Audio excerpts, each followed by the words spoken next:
What's up, guys? We're here with the last week of our current series, the Love-Hate series, and I'm here to talk to you today about reputation. Our reputation is made up of all sorts of things and can bring up all kinds of assumptions about ourselves or others. Think about the people in your school, the cliques, if you will, the jocks, the preps. I don't even know if they're goths anymore. I can't even remember if they were goths when I was in school. But you know what I mean. When you think about those people, there's usually a thought that comes to mind. Something along the lines of, oh, the jocks at my school are blank, or the preppy people at my school are blank. Now, these can be good or bad things, but in my experience at least, more often than not, they tend to lean a little more onto the bad side. We as people tend to stick to one group that we fit in, and then just judge it outwards, from the inside out. Mostly because when we find our little spot where we fit in, anything different seems wrong, especially when we're as young as we are and we are still learning who we are, and we find that little bit of identity that we can hold on to, and then anyone else who is outside of that identity is weird or different. So even though we don't tend to say these things out loud, we tend to fill in the blank with whatever comes to mind first about these people that are different than us. Now, these expectations about people can come from a lot of places, but there's two particular places where I think that they tend to come from: experience and insecurities. In my younger years, and even in my current years to a degree, I was a pretty insecure person about myself, about my image, about who I was, the way I dressed, what I did.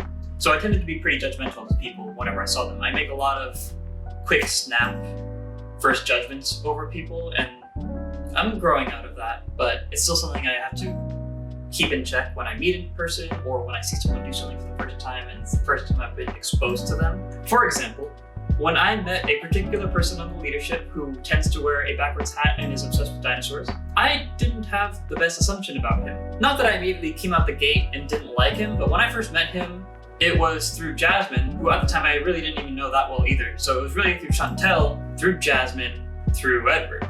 And this was part of my flaw. I made a snap judgment when I first met him. I was sort of in a weird place in my life, and it's a story that I can get into another time, but I was just tired and not necessarily thinking in a positive place. So when I first met him, thinking about it, he was actually pretty nice and genuine. And he was like, hey, what's up? My name's Edward. But just based off the way he dressed and the way he held himself, and based off of my past experiences and insecurities, I made a snap decision and thought, not necessarily that I don't like you, but I don't know, just something seems like we won't click well. Our limited experiences and insecurities often will fill in the blank for us whenever we meet a new person. And really, when you think about it, it's pretty illogical to think like that. Like I said, Edward was being nice and cordial and introducing himself and trying to see what I was into, but at the time I was just not in the best mindset, so I immediately dismissed him and pushed him off to the side. It wasn't something I was concerned about, but not necessarily someone I wanted to get to know. There was a moment in Jesus' life that could help us navigate through this. Jesus was in the middle of a tense encounter with some of the religious leaders of Israel at the time. They tried to throw Jesus some curveballs here and there and try to catch him off guard and try to expose him as, he wasn't necessarily what he said he was. During one of these encounters, after people had gathered to listen to Jesus speak, the religious leaders had caught a woman in sin and brought her towards Jesus. In John 8:3, it says, as he was speaking, the teachers of religious law and the Pharisees brought a woman who had been caught in the act of adultery. They put her in front of the crowd. Teacher, they said to Jesus, this woman was caught in the act of adultery. The law of Moses says to stone her. What do you say? They were trying to trap him into saying something they could use against him. So the religious leaders came to Jesus with some incriminating evidence and word of law that they had written down, and they wanted to see what Jesus was going to say. They were trying to trap him into the situation where, at the time, Jesus' whole message was to spread love and be loved, and they wanted to put him in a situation where the only outcome is either go against the law or do something that is not out of love at all. Continuing in John 8, but Jesus stooped down and wrote in the dust with his finger.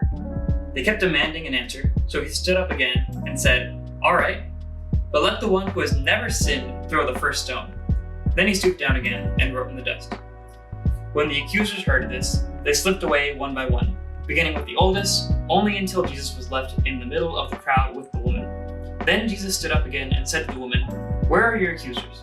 Didn't even one of them condemn you? No, Lord, she said. And Jesus said, "Neither do I. Go and sin no more." It was at that time the leaders realized their plan really backfired, and one by one they started to slowly go away. Jesus kindly and lovingly lets this woman free as she was fearing for her life. Normally when you're getting stoned back then, you're not going to get out either alive or in one piece. Because of this, the woman sees this love and goes on to live her life in a sin-free environment. Jesus challenged the woman by saying, "Go and sin no more," because no matter what her reputation said about her, Jesus believed that she could get past it and build a new reputation for herself. Jesus in the situation really proved that we're more than what people assume of us and what our reputation speaks of us. Whether you have a good reputation or a bad reputation, if it needs to change for the good, you can get there. We are worthy of a second chance, His forgiveness, and His grace because of His love for us. And so, we should extend that same love, forgiveness, and second chance to people. So this brings us to our main point. Rather than letting our experiences and insecurities fill in the blank, why don't we let love fill in the blank? When you find yourself in a situation where you're already making assumptions about someone, try these things. Stop and think about your own reputation, or what reputation has been set on you by others. Then also stop to think in the past what reputations you've set on people that have ended up being wrong. When we choose to follow Jesus' example, we're letting love fill the blank rather than our snap decisions, expectations, and whatnot. If you think about it, really every Christian's goal is to become as much like Jesus as they can. So it makes sense to let love fill the blank when you come at it from a Christian perspective. We can be people who let love fill the blank about others. And when we do this, we build ourselves a new reputation. We're the people that constantly love others no matter what they've been through or what they do. And when we do that, we're just like Jesus, and we're just like how Jesus intended us to be. Well, I hope this blessed you guys. You'll be hearing from us soon, and we're excited to see you guys again. We will see you guys then.